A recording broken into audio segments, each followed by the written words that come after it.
अब मैं बताता हूं कि हैक हुआ कैसे। ठीक है, यस। तो फिर लोग मुझे सुनाते हैं कि सर आप ऐसे मत क्या कीजिए, ओपनली बता देते हैं, क्रिमिनल्स मिसयूज करेंगे। एक टेक्निक बताऊंगा, ऐसी 12 तरीके हैं, लेकिन मैं एक तरीके। अच्छा, 12 तरीके से हैक हो सकता है? हाँ, 12 सिंपल तरीके हैं। Okay sir. लेकिन ऐसा ना हो कि क्रिमिनल्स मिसयूज करने लगे। सबसे पहला तरीका है कॉल मर्जिंग टेक्निक, या कॉल, हाँ तरीके बताता हूँ। Call merging technique, call forwarding technique, voice mailing technique, QR code, screen sharing techniques, apps के थ्रू। तो जो कॉल मर्जिंग टेक्निक है वो कैसे काम करती है, मान लीजिए आप मेरे मित्र हैं ही जी। और आपको एक कॉल आता है और वो कॉलर कहता है कि ध्रुव जी, अमित जी ने आपका नंबर दिया और हम एक इवेंट कर रहे हैं दिल्ली में, ताज होटल में, और आपको इनवाइट करना है और we want you to host that event, या कुछ मीडिया के लोग चाहिए। तो आप बातचीत शुरू कर देंगे, आपको लगेगा कि अमित का रेफरेंस दिया है, विश्वास है, क्रेडिबल नाम है। फिर वो कहेगा Dhruv ji, I think Amit is also calling you, आप एक काम कीजिए, वो कॉल मर्ज कर दीजिए, हम तीनों आपस में बात कर लेते हैं, क्योंकि हमने उनको भी इनवाइट किया। तो आपको एक और कॉल आ रहा होगा पैरेलली, आप कहेंगे यार ये अमित का नंबर तो नहीं है। नहीं, वो उनका वीआईपी नंबर है, आप मर्ज कीजिए ना, बात करते हैं ना अभी तुरंत क्लोज करते हैं इसको। ओके।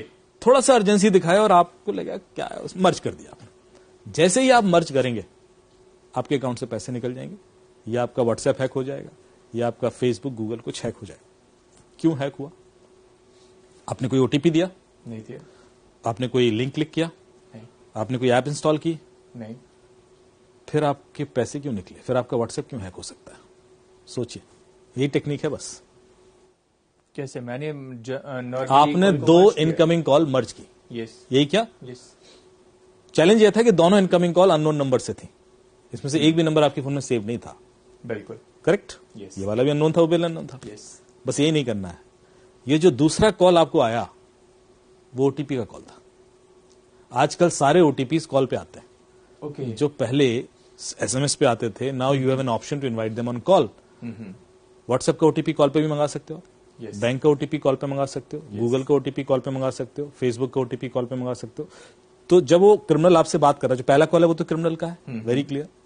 उसने कहा अमित जी का कॉल आ रहा है, अमित का इस कॉल से कोई लेना देना नहीं है। तो दूसरा कॉल वो बैंक का है, वो बैंक के ओटीपी का कॉल है। आपने कॉल मर्ज कर दिया, जैसे ही आप कॉल मर्ज करोगे तो क्रिमिनल को ओटीपी सुनाई दे जाएगा। By the time you realise कि यार ये अमित क्या बोल रहा है, तब तक तो वो रेडी है ना अप्लाई करने को, कोड अप्लाई करेगा। तो आपका ओटीपी ही तोड़ाना है। बिल्कुल। उसके बाद लगता है कि आपने ओटीपी बताया नहीं, फिर भी आपके अकाउंट से पैसे निकल गए। तो एक और चीज मैं हमेशा बोलता हूं अपने अवेयरनेस सेशन में, कि जितने भी आपने poster banner cyber safety awareness के देखे होंगे, उसमें लिखा होता है अपना ओटीपी मत दीजिए, ओटीपी मत दीजिए। आज सुबह से सुने जा रहा हूं मैं। बिल्कुल सर। रेडियो पे भी ये चिल्लाते रहते हैं। एक्चुअली कोई कभी ओटीपी देता ही नहीं है। अभी आप कितने भी केसेस देख लीजिए, कभी ऐसा हुआ कि आपसे कहा हुआ कि ध्रुव जी अपना ओटीपी बताइए, हाँ लीजिए ना, लिख लीजिए। अच्छा वो अपना पासवर्ड भी तो बता दीजिए, हाँ पासवर्ड भी लिख लीजिए। ऐसा होता है क्या कभी? नॉर्मली क्या अपना पासवर्ड मत दीजिए, ओटीपी कोई नहीं देता।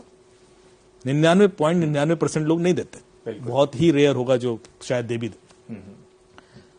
ओटीपी एक तरीके से निकाला जाता है, एक कहानी होती है उसके पीछे, और वो कहानी जब तक लोगों को पता नहीं होगी, और वो कहानी सुनना चाहूंगा सर। वो तो निकलता रहेगा। जी बताइए। तो एक बड़ी इंटरेस्टिंग और ओटीपी निकालने की कहानी बताता हूं। मेरे एक मित्र हैं, वो यूएस से आए हुए थे, यूएस में एक कंपनी में काम करते हैं। लखनऊ में थे, अपनी माता जी को थोड़ा सा तीर्थाटन करा रहे थे, वो घुमा रहे थे। तो शायद उस दिन उनको दिल्ली आना था, बनारस से लखनऊ आए होंगे और लखनऊ से दिल्ली आ रहे थे। तो फ्लाइट उसमें थे, एयरपोर्ट पर थे। तो उनकी माता जी थोड़ी सी थकान फील कर रही थी, और फिर उसके बाद दिल्ली से शायद वापस यूएस का कोई फ्लाइट था उनका। तो उन्होंने सोचा कि दिल्ली जब लैंड करेंगे, उसके बाद जो उनका ड्यूरेशन है अगली फ्लाइट का, वो 6-7-8 घंटे का है। तो उस दौरान एयरपोर्ट के पास कोई होटल ले लेते हैं, वहां रेस्ट कर लेंगे। तो वो गूगल पे उन्होंने सर्च किया दिल्ली एयरपोर्ट के आसपास कोई होटल, तो उनको एक नंबर मिल गया लेमन ट्री का। अच्छा। तो उन्होंने तुरंत कॉल लगा दिया। तो आप लेमन ट्री से बोल रहे हैं? हाँ जी लेमन ट्री से बोल रहे हैं। वो एक अभी मैं लैंड करने वाला हूँ 2 घंटे बाद, तो आप एक रूम बुक कर दीजिए, साहब कर देंगे। क्या चार्जेस? बताए इतने चार्जेस। बोले यार हमें तो 4 घंटे के लिए चाहिए, आप थोड़ा सा कंसेशन दे दीजिए। बोले सर वो तो अप्रूवल लेना पड़ेगा और ऐसा वैसा। Please please please. फिर थोड़ा ड्रामा किया उसने, कहा साहब अप्रूवल ले लिया हमने, 1800 रुपए में आपको 4 घंटे के लिए दे देंगे। वेरी गुड यार, मतलब एक अच्छा होटल आपको 4 घंटे की थोड़ा डिस्काउंट दे दिया उसने। तो बोला ठीक है सर आप कर दीजिए बुक। तो बोले आप पेमेंट कर दीजिए। तो बोले आप अपना कार्ड डिटेल दीजिए। बोले कार्ड डिटेल में कैसे दे दूं? बोले अरे मैं आपसे ओटीपी थोड़ी ना मांग रहा हूं, मैं आपसे कार्ड डिटेल मांग रहा हूं, ओटीपी मत बताना। हाँ पॉइंट उसने कार्ड डिटेल दे दिए। उसने कार्ड डिटेल भरे। उसने कहा सर वो 1600 रुपए का मैंने ओटीपी भेजा है, आप देख लीजिए ओटीपी आया होगा। तो उन्होंने देखा 1600 रुपए का ओटीपी आया था। उन्होंने कहा ये लीजिए। उसने ओटीपी डाला, 1600 रुपए चले गए। अब वो बंदा बोला ठीक है मुझे बुकिंग नंबर दे दीजिए।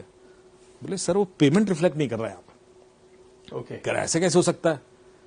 और इधर 1600 रुपए कट और दिए। हमारे अकाउंट से निकल गया, एसएमएस आ गया। बोले पता नहीं सर यहाँ रिफ्लेक्ट नहीं कर रहा है, हमारे अकाउंट में आया नहीं अभी तक। तो थोड़ा बहस होने लगी, यार मैं तो निकल गया और मैं तो ऐसा है। इतने में वो बोर्डिंग अनाउंस हो रही है कि फ्लाइट का, क्योंकि वो टाइमिंग ऐसा है। तो उनको लग रहा है यार क्लोज हो जाए मैटर तो पहुंचू वहां पे तो क्लियरिटी हो जाए, वरना फिर वही ड्रामा।